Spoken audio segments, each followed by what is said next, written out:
Merci de faire confiance au journal de la ville. Mesdames et messieurs, voici le sommaire. Prévu pour ce jeudi 25 avril, conformément au calendrier de la Commission électorale nationale indépendante, CENI, la campagne électorale des candidats, sénateurs et gouverneurs pour la ville-province de Kinshasa est reportée pour ce vendredi 26 avril 2024. Cette décision du report a été annoncée par le bureau à travers son président Lévi Mbouta. Au total, 172 candidats sénateurs et 31 candidats gouverneurs sont enregistrés par l'Assemblée provinciale de Kinshasa. Affaire forage et lampadaire, l'Observatoire de la dépense publique ODEP démontre l'implication directe du ministre des Finances en complicité avec Mike Kassenga et Samba Batili dans un communiqué livré à la presse ce jeudi 25 avril 2024. L'ODEP, avec preuve à l'appui, le ministre des Finances aurait décaissé 80 millions de dollars américains et non 70 millions de dollars et non 70 millions pour le projet forage. Dossier forage toujours, le ministre des Finances Nicolas Kazadi n'y est pour rien. C'est un dossier trouvé sur la table au ministère des Finances déjà signé par le gouvernement Ilunkamba. Nicolas Kazadi invite pour ce faire la justice congolaise à étendre l'enquête jusqu'au problème des prix. C'était au cours du briefing presse organisé à Kinshasa. C'est tout pour les sommaires. Mesdames et messieurs, encore une fois, bienvenue dans ce journal.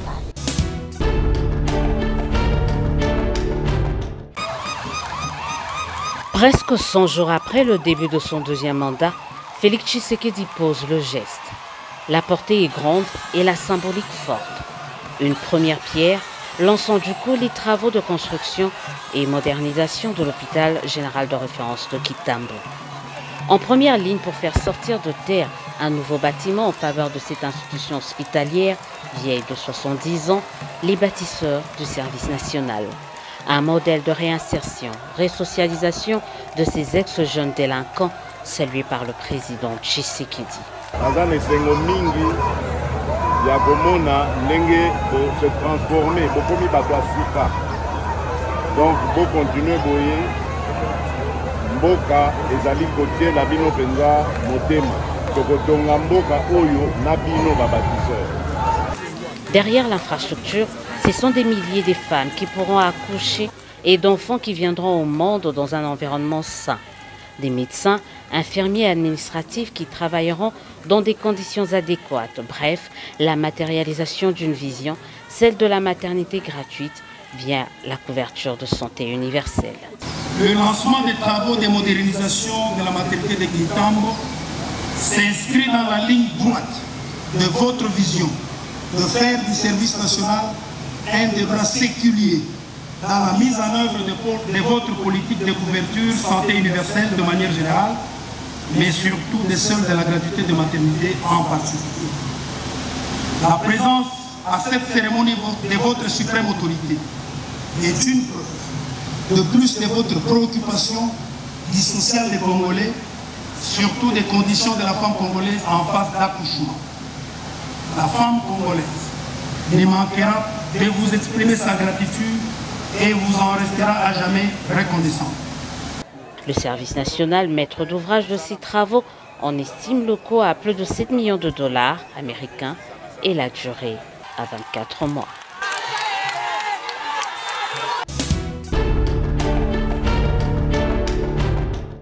L'avenue Ngouma, principale artère qui relie le centre-ville au quartier résidentiel de l'ouest de la capitale, se trouve dans un état de délabrement très avancé. Fermée à la circulation depuis le début de l'année, non loin du carrefour Kitambo Magasin pour réhabilitation, cette route est loin d'être réparée.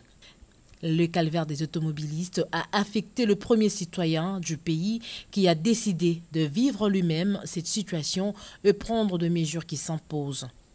Le chef de l'État, Félix-Antoine Tshisekedi Tshilombo, s'est rendu compte de la lenteur des travaux et de la mauvaise qualité des travaux d'aménagement des trottoirs pour piétons et autres caniveaux.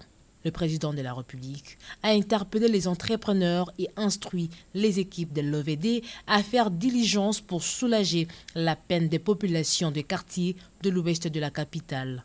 De Kitambo Magasin au Palais de Marbre, le chef de l'État a expérimenté la peine des conducteurs contraints à fréquenter les nids de poules aggravés par des travaux mal réalisés. Les travaux débutés avec trombe se sont estompés au fil du temps et l'entreprise ayant gagné ce marché de l'hôtel de ville a disparu. Comme si cela ne suffisait pas, les entrepreneurs ont fermé les autres voies de secours pour contraindre tout le monde à emprunter le bouchon de Ngouma. Les conséquences de cette situation sont très nombreuses. Carambolage de véhicules et mototaxis, énervement, stress et surtout le retard. Le cas de l'avenue Ngouma est symptomatique d'une situation assez généralisée dans la capitale. Ça et là, des chantiers routiers ont été ouverts dans la précipitation, mais les travaux tardent à avancer. Avec cette visite du chef de l'État, les Quinois des quartiers Mama Mobutu, UPN, Delvaux et Macampagne attendent un signal fort de la part des personnes engagées à refaire ces routes. Entre-temps, la situation est devenue intenable.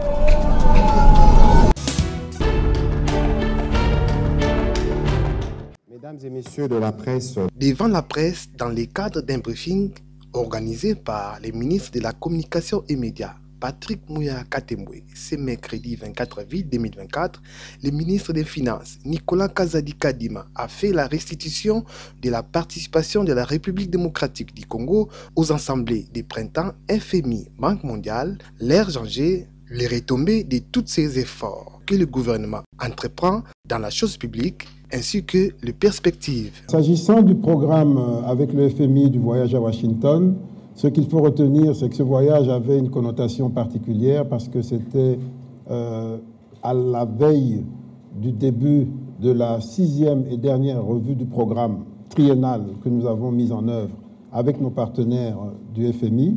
Ce programme avait pour objectif de commencer à remettre le pays sur les rails, sur le plan de la gestion financière, la gestion économique, sur le plan des réformes, pour permettre au pays d'aller encore plus loin. Progressivement, notre pays devient une destination pour les investissements. Et nous voyons beaucoup d'investisseurs s'intéresser à nous, s'intéresser à ce qui se passe, parce qu'ils pensent que progressivement, on va pouvoir mettre en valeur notre potentiel qui est un des plus importants en Afrique et même dans le monde. Donc, nous avons des raisons d'être rassurés par rapport à l'action menée par le chef de l'État depuis 5 ans, et particulièrement depuis 3 ans que nous avons conduit le programme. Je dis depuis 5 ans parce que dès le début de son mandat, dans son discours d'investiture, il avait déjà annoncé les couleurs. Il avait annoncé l'ouverture, il avait annoncé le programme avec le FMI, il avait annoncé beaucoup de choses que nous sommes en train de mettre en œuvre. Aujourd'hui, nous avons la gratuité de l'enseignement primaire, de l'accouchement et bientôt de l'enseignement secondaire. Tout ce qu'il avait annoncé, qu'il portait dans sa vision, on commence progressivement à le dérouler. Parlant de l'affaire de surfacturation, des forages et des lampadaires, Nicolas Kazadi charge l'ancien gouvernement dirigé par le Premier ministre Sylvestre Ilunkamba et Gentini Ngobila.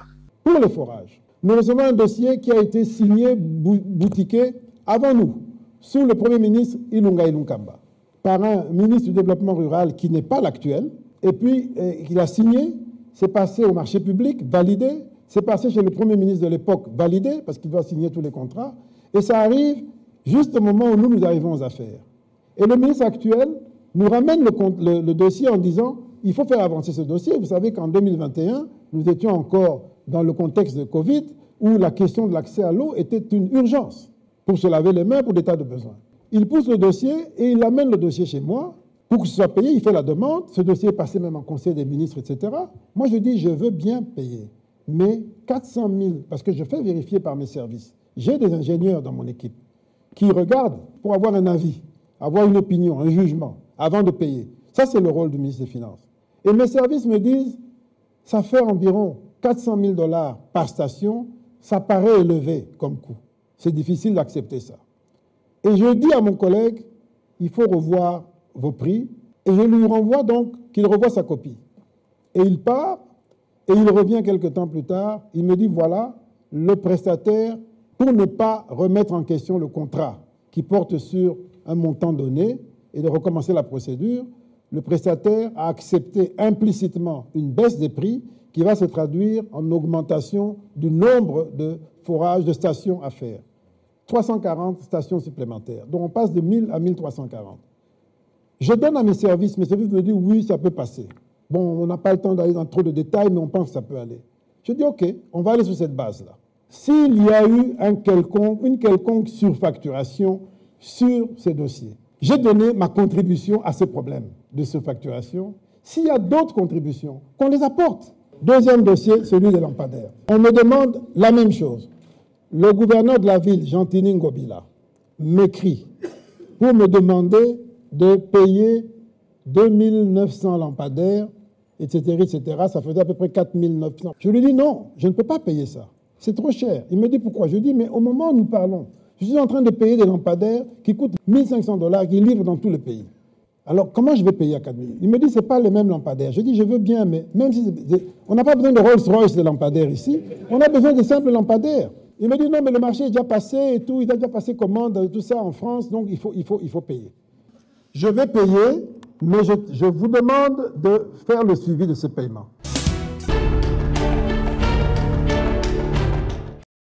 Prévu pour ce jeudi 25 avril 2024, conformément au calendrier de la Commission électorale nationale indépendante, la campagne électorale des candidats, sénateurs et gouverneurs pour la ville-province de Kinshasa est reportée pour ce vendredi 26 avril.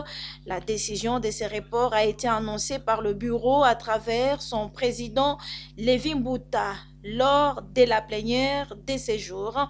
À cette occasion, l'Assemblée provinciale de Kinshasa appelle tous les candidats, sénateurs et gouverneurs à se faire enregistrer ce jeudi au bureau du rapporteur de cet organe délibérant pour des formalités d'usage liées à l'audition de leurs messages de campagne. Au total, 172 candidats sénateurs et 31 candidats gouverneurs ont été enregistrés par l'Assemblée provinciale de Kinshasa pour ces élections prévues le lundi 29 avril 2024.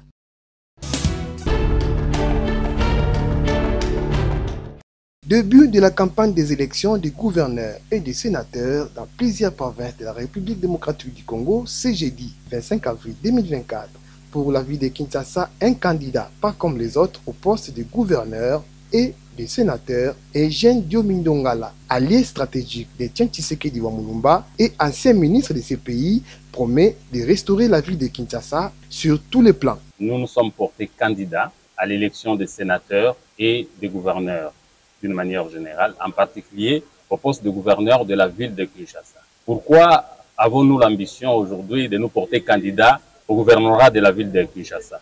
Je suis Kinois. Je vis évoluer cette ville qui était au départ une ville de 500 000 habitants. Et aujourd'hui, en 2024, la ville de Kinshasa tend vers une population de plus ou moins 16 millions d'habitants. Et avec cette augmentation significative de la population kinoise, il faudrait changer la méthode de gouverner la ville de Kinshasa. Nous vivons dans Kinshasa. Aujourd'hui, la ville de Kinshasa devient une ville problématique par rapport à l'insécurité, par rapport à l'assainissement, par rapport au transport, les embouteillages, les infrastructures qui sont devenues vétustes. Et il faudrait faire quelque chose pour rendre cette ville moderne. Qu'allons-nous faire si je suis gouverneur de la ville de Kinshasa?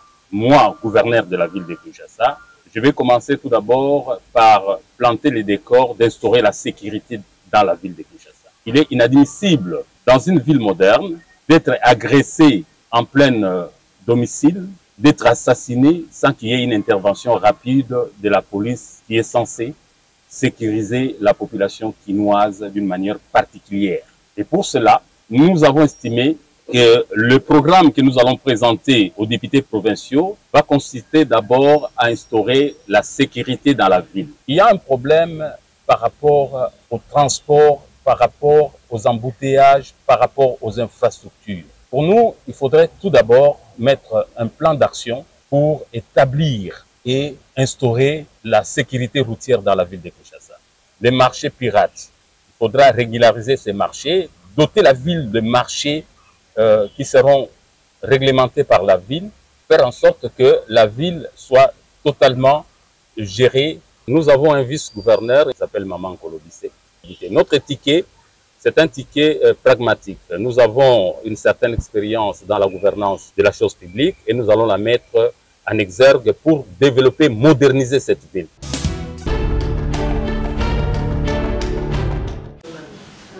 Dans le cadre du projet Transforme, projet du gouvernement congolais financé par la Banque mondiale, les femmes leaders, entrepreneurs de la Chambre du commerce, d'industrie et des services, CCIS-RDC, avec à leur tête Annie Biongo Sesawa, Madame Saé, ont ce jeudi 25 avril 2024 à Kinshasa, dans la salle de réunion CCIS-RDC, échangé longuement avec la représentante du projet Transforme, ville-province de Kinshasa, Mimi Modiaka, qui, lors de cet échange, a présenté le projet Transforme aux femmes micro-entrepreneurs de la Chambre du commerce et ses opportunités. Nous avons eu à échanger, je leur ai parlé du projet et j'ai présenté les opportunités auxquelles elles pouvaient s'attendre par rapport au projet. Le projet Transforme est un projet du gouvernement congolais qui a pour appui la Banque mondiale. Ce projet soutient l'entrepreneuriat congolais en général,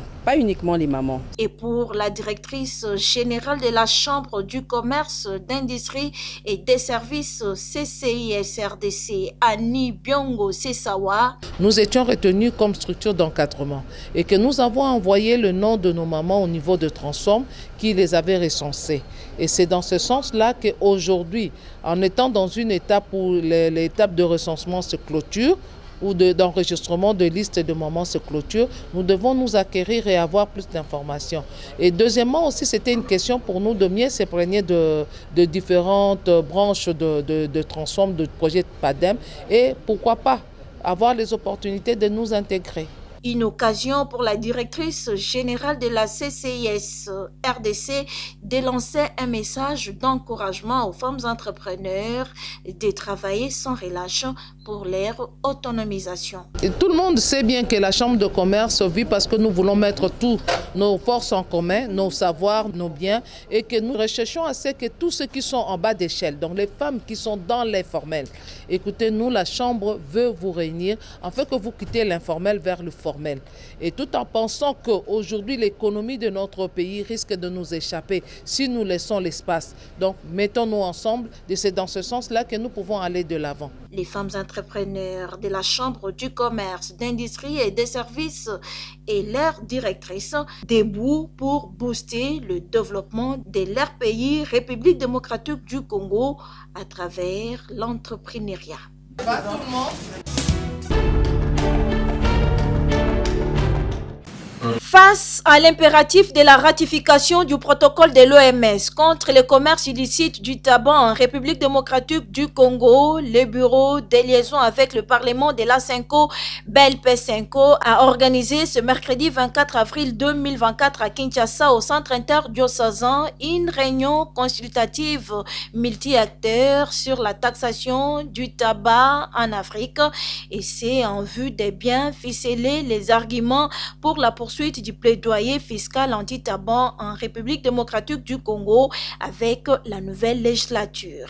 Participant à cette réunion de réflexion, APNIFT RDC, le point focal anti-tabac, gouvernement de la RDC, le directeur national du programme national de lutte contre les toxicomanies et les substances toxiques du ministère de la Santé, PNLCT, le point focal du réseau parlementaire contre les tabagismes, toxicomanie, malaria, tuberculose et VIH-Sida, le colonel responsable national adjoint de la police des frontières, le colonel responsable adjoint anti-stupéfiants, le directeur de la coordination nationale de la police judiciaire, le ministère de l'économie, la CNRF ainsi que la société civile.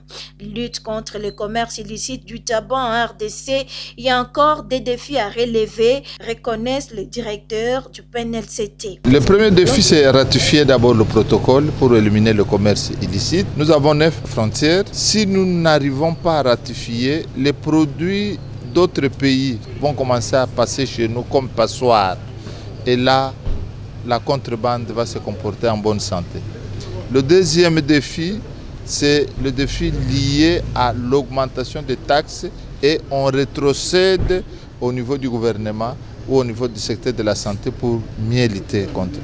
Et le troisième défi qui est très important, c'est de sensibiliser. Vous savez, il faut communiquer pour changer le comportement. Et le bureau de liaison avec le Parlement de la Cinco, Belpe Cinco, compte mener les plaidoyers jusqu'à obtenir des honorables députés les résultats afin d'épargner la population au méfait du tabac. Maître Jean-Paul Moulianga, directeur du Belpe Cinco et coordonnateur du projet. On n'a pas encore atteint notre objectif. L'un des objectifs était de parvenir à la ratification du protocole qui vise la réduction ou la suppression des commerces illicites du tabac. À la faveur de la nouvelle législature, avec le nouveau Parlement qu'on va avoir, nous espérons relancer les choses. Nous devons préparer ces plaidoyers justement par des arguments.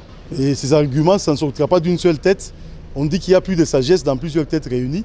C'est pourquoi nous continuerons jusqu'à la fin du projet à ce genre de concertation. On espère qu'avec les nouveaux bureaux de l'Assemblée nationale, on va faciliter l'adoption des lois qui sont favorables à la population et aussi des contrôles parlementaires pour sanctionner les mauvais gestionnaires des fonds publics. C'est dans le cadre du plaidoyer fiscal sur les tabacs en Afrique, phase 2, projet financé par Tax Justice Network, que cette réunion de réflexion est rendue possible par les Belpe Cinco.